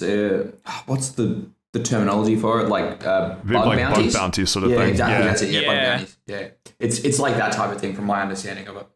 Wow. Yeah, and so Sony knows about it. They've done nothing to prevent it from happening. Just quietly seething that they're calling it jailbroken. It's not even the right term, but anyway. Well, what is the right term? If you get upset, go to McDonald's. You know what? Gotta get me a Happy Meal. You have to fight Lance for it. He seems pretty happy. He made a meal of the PS5, I'll tell you what. That was pretty fucking good. That was pretty good. I hate that. You're not allowed to be this funny. Move on. No, we can't move on yet because the last thing I want to mention on this is while it is in a broken state right now, you only have read and write access, so you can only like download and upload things onto the console.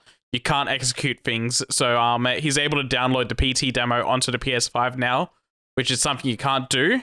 And eventually it might get to a state where he can actually launch the PT demo on PS5. It always comes back to that fucking PT demo for you fucking PlayStation owners. I was also thinking that. It always comes back to that. You don't even jailbreak it to play games. It's just to play a demo of a game that never was going to exist in a full capacity. You know what? It never was, because Kojima was probably fired by that point. Actually, no, he wasn't, because he was still making Metal Gear Solid 5 at that point. No, that's a game. It was probably supposed to be his next pet project. Yeah, PT was his next project. Yeah. And actually, it would have been Death Stranding by then, wouldn't it? No. Death Stranding happened after that, because PT was going to be Silent Hills, which is a Konami IP. That's right, yeah. And then they got rid of him, and he's like, hey, Sony, I want to make a game for you. Or rather, Sony went to him and like, hey, Kojima, we want you to make a game for us. Yeah. We'll even give you a development studio. We'll pay for you to have a development studio that we won't own. Speaking of, have you guys been listening to his podcast? The I have Hideo not Kojima yet. Presents? No, I haven't actually. I have not. It is. Did not know he had one. Yeah, it's interesting. He's an interesting guy. He's to say the very least. interesting, and I don't know what he's doing with Jeff Keighley, but Jeff Keighley is saying something at the end of every episode. And I'm like, I thought this was... No wonder why Jeff Keighley advertised it at his show. Yeah. Is he talking backwards? Oh, I wish. But it's... Whisper sweet nothings to me in Dorito speak. Yeah, I'd recommend you guys give it a listen. It's him talking to an AI. I'm not even being ironic about it. And the AI asks him questions. Well, it's not really an AI, it's a voice, but like the character is portrayed as an AI. Yeah, it's on Spotify. Give it a listen. Hideo Kojima Presents. I think they got Hideo and Kojima to do it. Is it Hideo or Hideo? Have I just been butchering his name? Hideo. Oh, fuck. Hideo, Oh, yeah. I'm going to stop now. I've only seen it written. You know what else should stop? $250 of SpongeBob material. I tell you that right now. It's just segue. Yeah, you What's the joke? stretched. Literally highway robbery. No, I'm reading the article and I'm pissed. Holy shit! How do you charge $250 for SpongeBob? What do you want to... Hey, all I'm saying How is do my you eyes not? going straight. My eyes going straight to paying $250 for a 50-centimeter inflatable Patrick, and I have to think maybe that's worth it. But I could just have the real life you on my podcast at any point in time. So if it's an inflatable Patrick, where do you reckon... Oh fuck! There it is. Oh yeah. So if it's an... I was thinking as soon as Josh opened with that, I've got 3 seconds to think of something before Steve comes charging in, and I fucked it. I already had the thought on my tongue. So if it's an inflatable Patrick, where do you reckon the fleshlight goes? Is it like under his pants sort of situation? Oh no! You know what? I was hoping you were just going to leave it as a Google inflatable inflation and leave it at Don't that. believe me, Google Patrick inflation rule 34. Well, as a 6'2" inflatable Patrick, I'll have to tell you that the fleshlight goes. So essentially what Josh is alluding to is that the new SpongeBob SquarePants game, the Cosmic Shake, has a collector's edition that's been priced at 250 big ones. And that's in US dollars, by the way. Too. Yeah, it's US dollars, That's so it's probably like fucking 1,000 so much Australian. money. The fucking exchange rate. I mean, Josh could almost buy 3 skull and bones for that. I could probably single-handedly save the freaking Star Ocean studio. Yeah, but Honestly, buying God, 3 that's copies of painful. Skull and Bones will probably save that game too. It's still triple the amount of people playing Babylon's Fall and half the amount of people playing the Nick what was All-Stars. it called? Nick All All-Stars. Stars, yeah. Good God. Yeah, but it looks like it comes with an inflatable Patrick, as we've said. A cosmic victory As you statue. made weirdly clear. 25 centimeter cosmic It's victory really statue. made a lot really weirdly what? clear, isn't it? That statue of SpongeBob gripping that microphone, maybe worth the $250. Absolutely fucking not. It's plastic. Hope, You know what yeah. I will say though? It's $250, but at least this comes with a copy of the game. True. No, Take notes. hang on. Wait a minute. It comes with 4 placemats, fellas. What are we doing? 4 placemats. Oh my god. A set That's of 4 perfect for our placemats. future studio. This is all the dining material you need. You ever been playing video bring games? out That's the more fancy than placemats. double what I need. Oh, it's 4 times what we need. You guys are missing out on the best part. You pay $250 and you get a special box. That is a top point. Special box. Oh my god. What's in the box? Imagination. And you get day 1 DLC for costumes. The special box could be anything. It could even be the game. So, Special box. hey, neighbor, where's the special box? Holy shit. You get 4 bouncy balls. And a BFF amulet. A BFF amulet. Seth, I'll be honest. When I saw special box, I was thinking 7 at the end. What's in the box? And then when What's you said in the what? box? Yeah, so when you were saying what's in the box, I was like, interesting. We both thought about it might be Gwyneth Paltrow's head. Oh god. Have you seen 7, Seth? I know. I love how dark this got then. I love how out of context that must have been. It's fucking hilarious. Just insert a picture of Brad Pitt just, crying over the box. Just wait until Seth hears that it's Kevin Spacey that put Gwyneth Paltrow's head in the box. Jesus. Kevin Oh, Spacey no. would know where that flashlight goes. You know what? Oh, All right, okay. I'm cancelling it. Time to move on. Yeah, we're moving on. Isn't Sonic Frontiers out soon? That's a complete aside. No, don't. Don't Google it. Want to believe me? Get on a no-fly list. Where are we at? Speaking of buying things. Okay. Yeah. Speaking of buying, yeah. Finish your thought, Steve. Well, speaking of buying things, Soul Hackers 2, which I do not have, and I believe Seth is playing through at the moment, is Not adding a dash ability, Soon, a high-speed battle mode, and 4 new demons. In early November. God, I'm glad I haven't played this game yet. Like, I wish I had been playing it already, but seeing an update that's coming out that's just here's a shit ton of quality of life improvements to make the gameplay better. It's like, well, thank God I didn't start it yet, because I'd be pissed if I had finished it by now and I saw this update. Definitely one of the big things that I've seen people complain about is walking through the dungeons. So apparently a dash button, which when you think about it, should fucking be a staple of any game. It should. It honestly should. And even sometimes when there is a dash button, it's like, this dash isn't fast enough. But yeah, that's cool. I'll eventually get cyber hackers. If I know that accelerated backhopping is the fastest way through a game, you best believe that's what I'm doing. The fucking Symphony of the Night method of running through the dungeons. Just backdash everywhere. Nice. I honestly have no idea what else to make of this article. So they've also sped up the loading times by letting you skip through the loading screen tips faster. Wait. What? So apparently it's one of those games where while it's loading, it has a screen tips, like they teach you about the game, so you can read through them while the game's loading. You can just speed up through them now, so you don't have to sit through them and get into the game faster on faster consoles. The fact that was a limitation is the dumbest fucking design decision anyway. I can understand it being overlooked, honestly. It happens. No, I don't want more loading times. Ever fucking said that. If my day-to-day job is like performance engineering, if I found that, I would laugh hysterically. Actually, okay, good point. It could absolutely make it into production. I would I'd assume whoever did that would be being laughed at in the company, but it absolutely could make it to where a customer could see it. Yeah.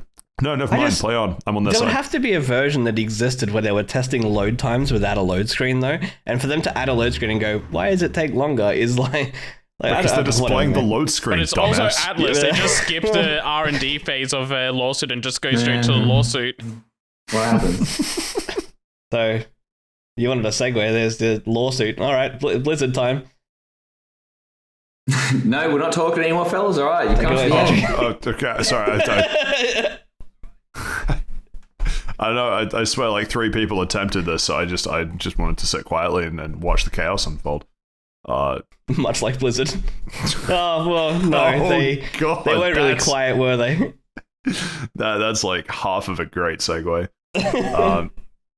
So Activision Blizzard decides that it's much easier to control whether or not people want to unionize if you just withhold raises from them. And from a business perspective, I'm glad someone's finally doing it. I'll be honest.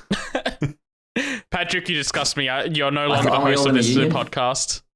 Wait. Hang on. Wait. We should be. I just need to submit that run.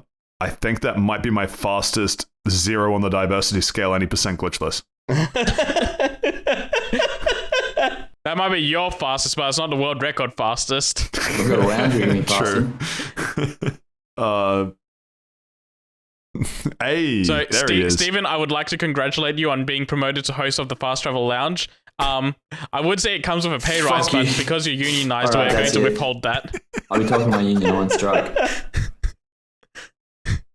I still can't believe that they literally just sent around emails being like, please don't unionize. And now they're like, we're going to unionize. And they're like, no, we're not going to give you money now. And it's like, what? Who's making these decisions? If it isn't the consequences of our own actions. Zero. Yeah. You'd think, surely there's some brain cell kicking in his skull being like, look at all the bad press we've had, maybe we should just not. Just for a single action, maybe. Bad. Do you know the worst part about this? These are the things that are getting through the board. These are the things that they're actually still doing. What on earth are they trying to keep behind closed doors and like people on the disapproving? board are friends of Bobby Kotick. I know, but it's like, holy shit. You just gotta realize at some point, right, that you're just dumb. I don't know. And also, they're trying to hide it by saying that legally it was within their right to withhold pay rises because there was an election happening. Yeah. Interesting. Yeah. I don't really want to give too much more airtime to this. It's funny, fucking horrid. And then you laugh and then you cry because Do you it's reckon all not these a problems will joke. get fixed once Xbox tames over? I hope Microsoft Raven takes Studios. over? Maybe they'll solve things. I don't really know, or at least push it under the carpet. I'm pretty sure Microsoft yeah. is also very anti-union. Not so much. Yeah. American problem. Especially American ones, yeah. In Australia, at least, we have a very strong union culture. We should. It's not as high as what it was. It's not as high as what it was, but it is. There's a lot of history in it, at least. Yeah, definitely. And things in are still America, rolling and getting better because of unions at the moment. Well, we might have to suffer a little bit with our railways not working, but you know they don't work on a good day anyway. Yeah, but yeah, in America that just doesn't exist. So for these kind of movements to just be shut down like this at every single like turn is honestly just adding to the movement anyway. So it gets more people behind the cause, like seeing exactly. Yeah. No, it's incredibly stupid. I hope that Raven does manage to unionize properly and it bites Activision on the ass. Yeah, I hope so. Honestly, they'll probably just drop them as a QA studio if that happens. Yeah, they probably will. They'll probably just get rid of them. Yeah, which is ridiculous, but anyway. I'm pretty sure Raven is also one of the more important studios for Call of Duty happening every year. It is, yeah. Yeah, we don't really need to give it too much more airtime, like Patrick said. And ending with either the saddest or happiest news of the docket, really depending on your on where you're coming at it from. They took away Mario's ass. Okay, that wasn't the angle I was going for, but you know what? You do you, Josh. They did. No, you know what? You go in, Patrick. I will chime in later about his assless ass. It's too late. Gotta finish These this. chaps are assless. He can no longer ground pound because he's got no ass. Maybe it's an origin story. Josh, if you can find a comparison picture, because I know there is one out there, and you send it to me, I'll put it into the podcast as you're saying that. Don't threaten that. No, I don't want it to be seen. No one should have to suffer this assless fate. Well, I was going to say Chris it was Pratt that. has. You know what? They probably took away his ass because Chris Pratt felt threatened. It's true. Probably. Chris Pratt looked at it and went, no, gay thoughts. No, I'm homophobic. Can't have this. Anyway, Mario. Just on that though, I'm pretty sure Chris Pratt himself said, "It's a me, Mario." Mondays, am I right? That's getting noisy Garfield. I mean, to like, I feel like people are within their rights to give Chris Pratt shit, but I think specifically on the anti-gay thing, it is way more because of the church that he attends and not values that he himself holds. You might link the two. He's never that's fine, actually said anything like homophobic. He's That we just know very of. Christian. You know what? I'm not recording him. There's a lot of complicity that's happening that you could, say. I'm not going to say it's the right comparison because it's extreme comparison, but Oh boy. Nazi Germany, they were complicit. Look what happened. Every episode. No, I really had to throw that in there just as a fucking you said meme. To be honest, you got really upset with me when I mentioned Hitler during Dragon's Dogma. You know what? I think because you were thinking about recruiting him. I'm putting the handbrake on this. So there is a Nintendo Direct Oh, that's for what the article was Super about. Mario Brothers movie on October the 6th, which is Going to be tomorrow morning. Tomorrow morning. God, I'm glad that we have a responsible host like Steve to take us through the docket. Look, every episode just degenerates to Nazi Germany, so I just want one episode where it's when Mario saves the day. All I'm gonna say is that they better bring his ass back, or I'll turn the other cheek. And you know what? Just like that, Josh, you are cancelled. Mario's face has actually been leaked because of a McDonald's promotion. Have you guys seen that yet? I have seen it. He looks like a very boy that needs his cheeks juiced. Face on Mario's body, I'm gonna explode.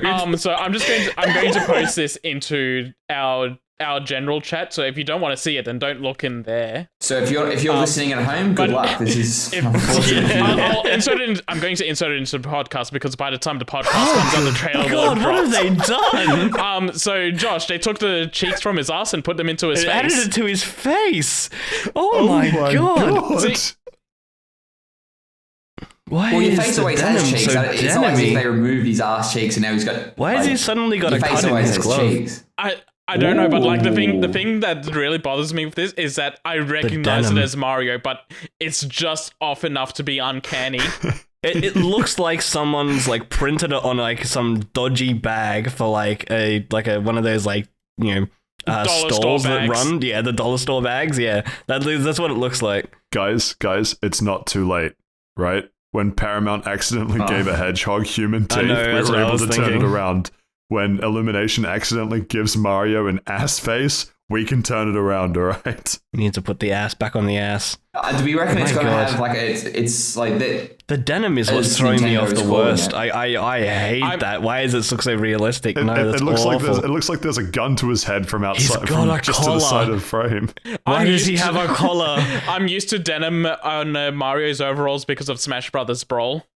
It's just the face is just uncanny. It's like it's almost perfect, but then it's too wide. The eyes are too small, and it's just slightly off enough to be a little weird. All I'm saying is, if I was to play his pinky finger is unreasonably short. Why is it so short? You got to cut off his Yakuza. Let's use the hidden blade. His hands were AI generated. He's missing a couple of fingers. Couple of hands. all I'm saying is, if I was playing, I think it's a Mario Party game, and I think it's a mini game in Odyssey, but I don't quite remember. But the face one, if I was to play make the face of Mario game in either of those, and I made that, the game would fail me. It's the Mario Party mini game where you actually stretch out the faces. Good God. Right, so who gave that as reference material to Illumination? Because on one hand, good job, you look like you've made the perfect blend of someone threatening Mario's family more than Bowser does regularly. But on the other hand, the joke went too far. It's not even that it's too wide, it looks like he's been flattened. Yeah, there's also that. So what we're forgetting here is this is a leaked promotional image from McDonald's. It might be like an early concept art or something. Like it's Yahoo! No, I need to get live reaction from Josh. Would you prefer this Mario or Chris Pratt's face on Mario's body? It's too close for my liking.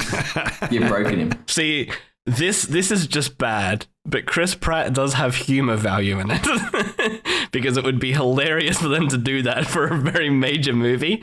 And you could meme on it for the rest of eternity. This is just depressing. But yeah, the Mario movie comes out.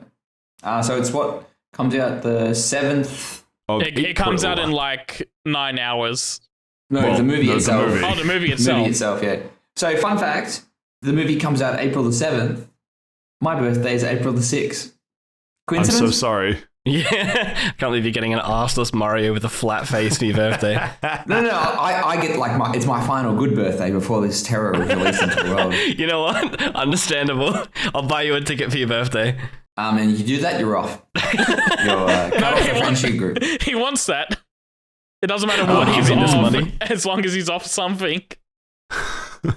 Right. In cinemas now, and by now I mean soon. And by now I mean next year. April next year. Timeless. Honestly, based on when you're listening to this, did you just come back from the Mario movie and you're listening to this on the way home? Let us know. Please do. I need your thoughts. I have one last news article that we haven't put in here, but I feel like it's worth mentioning. I'm sure we all know about it. The Stadia shutdown. Oh, right. We never did talk about that, did we? No, we never did. No. So, was anybody playing Stadia type of thing? I think that was the problem. So look, there was one guy that apparently has like 5 or 6,000 hours in like Red Dead 2 on Stadia or something, and he wants his character move, and there's no way to do it. So you know what? You want to hear something terrifying? There is it that none of the devs or anything knew it was shutting down, and Google just did exactly what Google always does to their projects and goes, I don't like this anymore, and just drops it on the floor? No, not that, because everyone should have known that Google was going to do that. What's really terrifying is that there is now a non-0% chance Final Fantasy 15 will get another update where all the Stadia exclusive content will come to PC and consoles. There was Stadia exclusive content? There was, and it was all terrible. So, just a fun fact, by the way. Since killing Stadia, they have killed another 4 Google services, by the way. This month. Yeah. I feel like we could arbitrarily pick any month and see that Google's killed like a service or two. They have killed 274 services so far. There's a website called Killed by Google that you can go to. There is. And you can scroll back through time. Yeah, it's there's some really cool stuff in there that you possibly didn't even know existed, but yeah, no, it's interesting. Isn't there one for studios shut down by EA as well? Probably. The Google one's more impressive, to be honest. That Red Dead thing reminds me of an article about the I guess you'd call it LARPing in Red Dead 2. My god, they killed AngularJS. I didn't know that. Sorry, go on. A while ago, and 9 months ago. For good reason. Yeah, for good reason, but I just didn't know it was dead. People are still using it and hiring developers. Anyway, no, we can move on. Yeah, same with COBOL. Anyway. Yeah, I made a joke about that last week. Anyway, sorry, move on. But no, just the 5 or 6,000 hours in Red Dead 2. I wonder if he's part of it's almost like a gang that just meet up in Red Dead 2 and they just roleplay NPCs. It's amazing. There's a part of me that would love the idea that one of their key members, one of their key NPCs is playing on Stadia and will no longer be able to join the club. Jesus.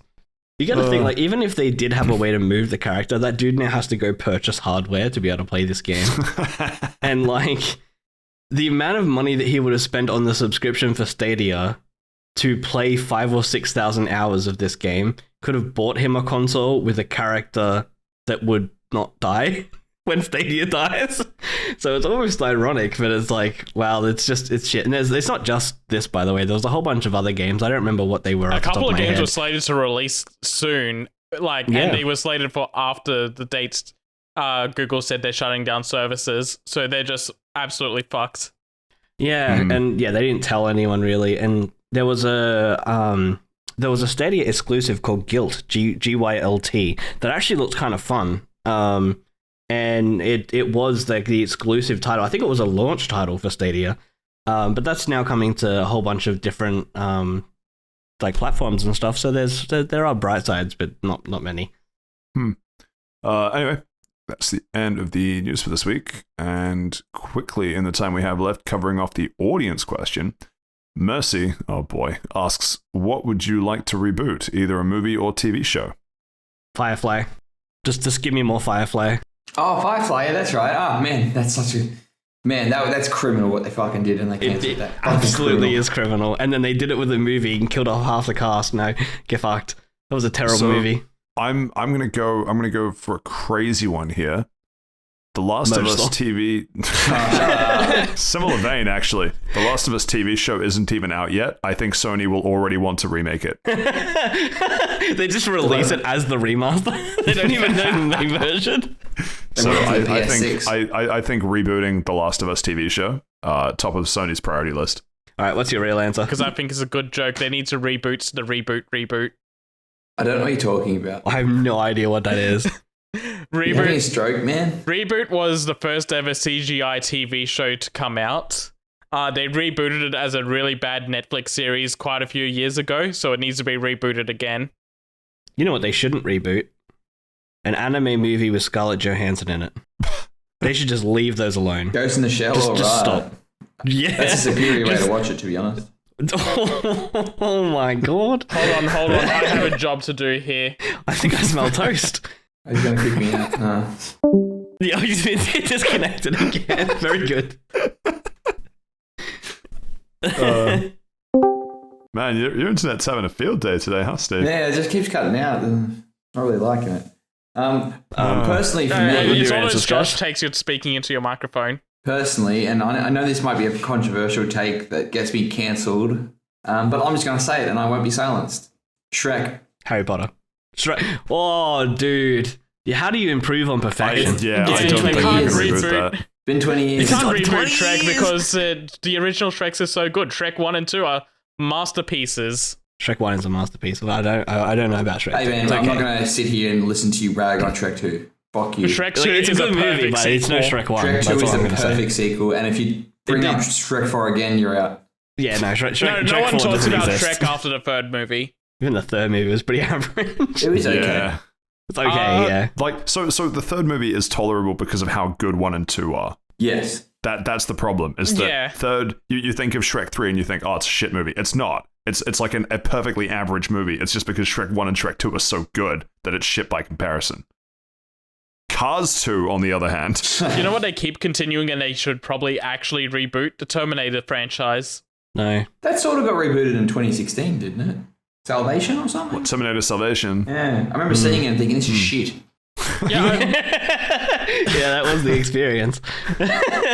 Just like So Ghostbusters. the Salvation was I the tapped credits. out after 3, so I'm safe. What's your real So- answer, Patrick? So I weirdly, so my problem is there are tons of shows that I really like, but I don't think a reboot will help them because I already like what they do.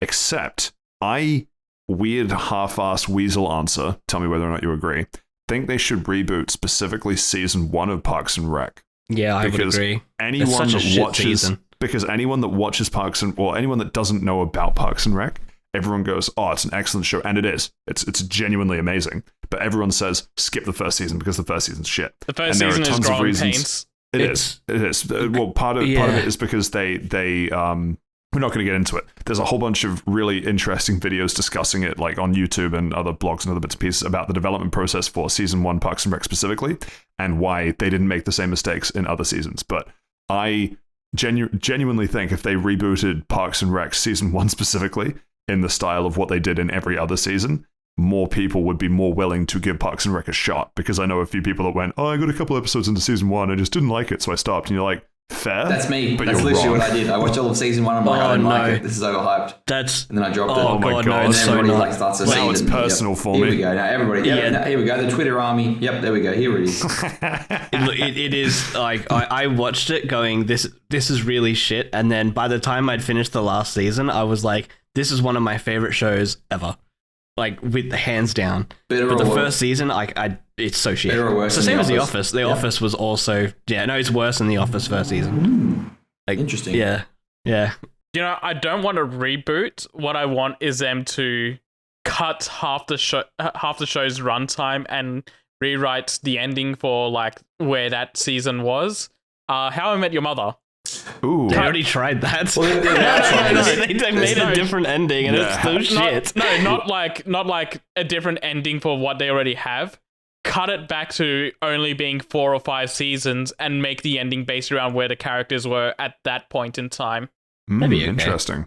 Because the original ending was okay. So the original ending of the show was supposed to happen where season 4 was, and that makes more sense for Ted where he was in season 4. Yeah. But then all the characters grow so much for another 5 seasons where it's like that ending doesn't make sense anymore. And like credit to them for like sticking to their guns with the ending, but it just sucks. Yeah. it did suck. I honestly, thinking about How I Met Your Mother, I don't think half of the, especially hold all up, the to be Barney honest. storylines that they've aged like milk. They really Oh, they have, have, You yeah. have to completely rewrite his character, but for the time he was very funny, and like while it has aged like milk, Every guy wanted to be Barney. yeah, and I strongly disagree, but anyway.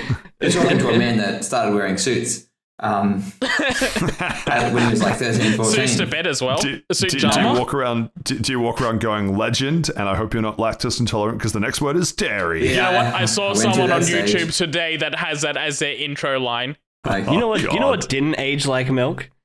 the slap episodes. Yeah, Oh my God, every it's so fucking slap funny. episode was so good. That was so good. The fear that God, Barney that had. started Oh, in season 2 and that lasted all the way to the end. what a joke, though. What a joke. There's definitely parts of How I Met Your Mother that probably are better suited to being 4 or 5 seasons. You would have to do a significant amount of reworking. But they do have that How I Met Your Father with Hilary Duff. Remember Lizzie McGuire? She's like the lead role. It's not... She's Australian. Honestly, completely forgot that Her existed. dad owns a paper company in Australia. Really? In Sydney. Huh. Yep. My dad used to work for him. Anyway, there's a She fun got fact. that paper, eh? Yeah, she got that paper. Is it low hanging fruit to us that they reboot the last season of Game of Thrones? They should have just left No, it. they should have done should. like... I should have just left They it. should have just Yeah. gone on hiatus until you finish those books. But then I haven't seen Game of Thrones, so what do I know? What do I care? Ooh. Oh, that hurts. You know what? I'm going to say it as well. Seinfeld. No, Seinfeld No, also Seinfeld- aged very badly. Seinfeld is a perfect time capsule as it is. Yeah, that's like, true. It's weird. As I'm- much as Josh hates the show, I think Friends is also a good time capsule. Friends is fucking awful. Shut up, Josh. But Shut up. Oh my god, it is Shut up, so bad. Blah, blah, blah, blah, blah, blah, blah. I think it is a perfect time capsule for when it existed. It is, yes. Yeah. No, Seinfeld's an interesting one because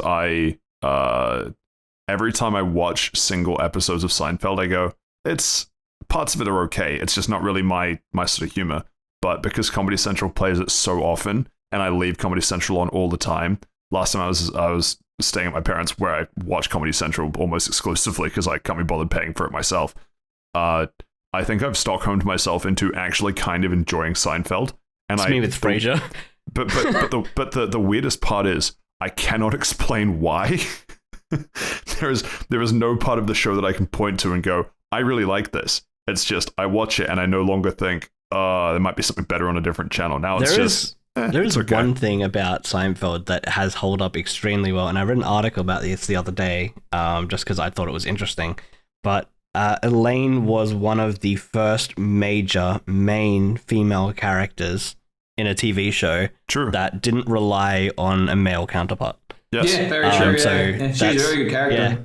And she was an excellent character, very well written, very well rounded. So that holds up quite well. And it's also yeah. funny that it's Seinfeld as a like conception is about 3 characters who are not good people, and it's funny that that's such a paradigm shift compared to how shows are marketed today, where everyone's redeemable, everyone's lovable, everyone's a good person, and so it's about once a year, probably some fucking shitty tabloidy type magazine trying to drum up drama with, young people don't understand Seinfeld because blah blah blah blah blah, and it's funny. Yeah. It's just like Here we are talking about were- Seinfeld.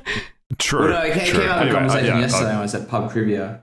And FYI, my pub trivia name last week was Kanye's Life Matter. Because, This is very topical. Fuck you I so like it. much.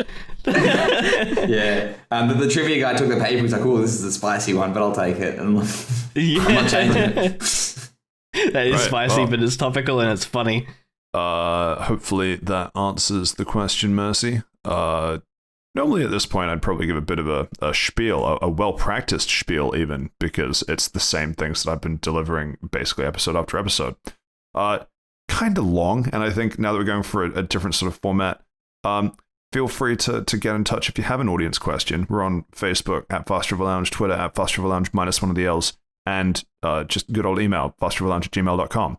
Hey, you know what? Like and subscribe. I'm gonna throw in something here just to fuck you up, Pat. If you got a game we'd Yeah, like right. to review as well, send us the Steam code and we'll play it. Or no, even better. Send us the credit card number and the 3 numbers on the back, and we will buy it and review it. Send us a Krispy Kreme and we'll play a game. All of the above. You know all what? of the You buy above. me a 24 pack of Krispy Kreme and I'll consider playing a game. Consider even. And finally, in some sad news, Steve's going for a bit of a trip. I am going on holiday. Just- He's going for to a the bit. farm. Going to the farm Going to the upstate. farm. There's lots of room for him to run around. Oh no. But yes, I'm away. I'm in the People's Republic of Western Australia for a week. What? And then I come back for Basically a a couple different days, and country, to be honest. I fly off to the United States of Freedom Land. So I will come back probably 30 kilos heavier and Carrying a gun. Talking in miles per hour. With a truck. Yeah, They're sponsored- talking in miles per I'll hour. talk to Henry Ford while I'm there and see if I can get us that sponsorship. Oh, yeah. Oh, yeah. Go and talk about how many times we shilled Truck Month. You're like, we don't have a truck month. across multiple different months. I'm sure you'll appreciate that as well. Entrepreneurial young lads we are. Every Tell me month we is have a full of marketing truck month idea if we for him try and we'll hard sell enough. it to him. Yeah, it's all at the same time. That was great. Yes, I got it. Right. Anything that the other two want to hype up for episode 45? I'm about 30 to 60 minutes away from finishing Dragon's Dogma, so I'll finally review that properly next week. I will continue shilling Pokemon. Right. Fair enough. Well, thank you very much for listening. I've been Patrick. You've been joined by Seth, Steve, and Josh, and we'll catch you next time. Goodbye. Happy birthday, Shrek.